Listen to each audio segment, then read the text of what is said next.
If you wish to build physical strength, mental strength, and endurance of the body and the mind, this is the video for you. In Patanjali Yoga Sutra 2.1, Patanjali says, Tapaha Swadhyayashvara Pranidhanani Kriya Yoga. Patanjali explains basically the components of Kriya Yoga practice here, that of austerity, self-study, and surrendering to Ishvara. These are the three components. Today we are just looking at Tapaha. Tapaha, basically tapasya or austerity, which is the endurance or the ability to bear hardships. In today's day and age, practicing tapaha has become very important to build resilience. Most of us are continuously distracted with external stimulations, and at this point in time, the ability and the strength of our mind diminishes. And this is the right time when we must practice austerity and discipline to build in more strength within ourselves. So, how can we practice tapaha in today's world? 1. Screen-free time. This is extremely important for all of us today. By having a certain amount of screen-free time, you must focus on your own productivity, deep work, self-growth, meditation. Basically, by removing your awareness from all the external stimuli, you bring the entire focus on yourself every single day. 2. Building discipline around our physical wellness, working out regularly without fail. Number 3, if you're healthy and without any medical conditions, you can consider fasting at least once a week or once a fortnight or even once a month. Fasting essentially means not eating anything if you can. And thus enduring hunger is a tapa at the level of the physical body.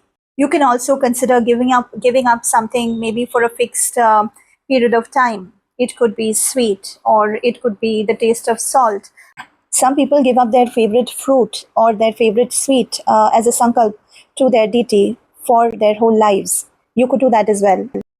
Number 4, being able to withstand some kind of physical discomfort, maybe to withstand the heat in summers or tolerate the cold in winters without using any kind of machines like air conditioners or heaters for a certain period of time during the day.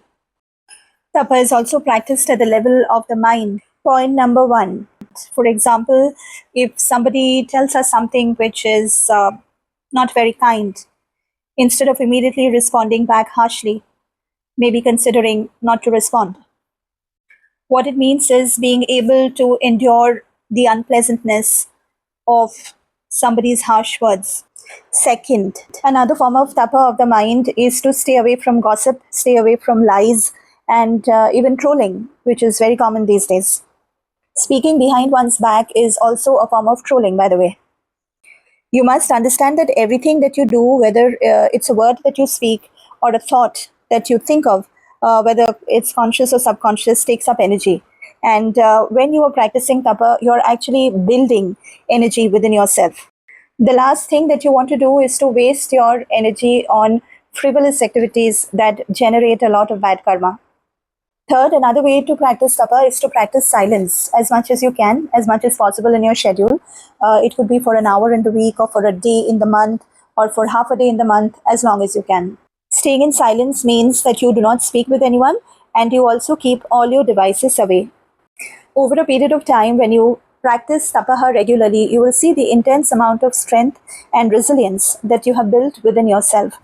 You will also realize that all the little things that would trouble you before you practice tapa will cease troubling you. You will no longer be enslaved by your emotions, by other people's reactions, by the world at large. You will be the master of your own mind. So, no matter what you are going through in life at this point in time, practice tapaha. This is one of the short ways of building inner strength and inner resilience. You can start where you are. There is no fixed rule book. There is no one size fits all. Every journey is different. Every soul is different. Wherever you are, start from there. Tapaha is practiced in private. It is not shared with the world at large. This is your formula for your success story. So you have got to keep this within you. So to sum it up, tapaha is some discipline, some self-imposed restrictions, some resolve, something that you find tough to do and you still want to attempt to do it. Hope you enjoyed this video.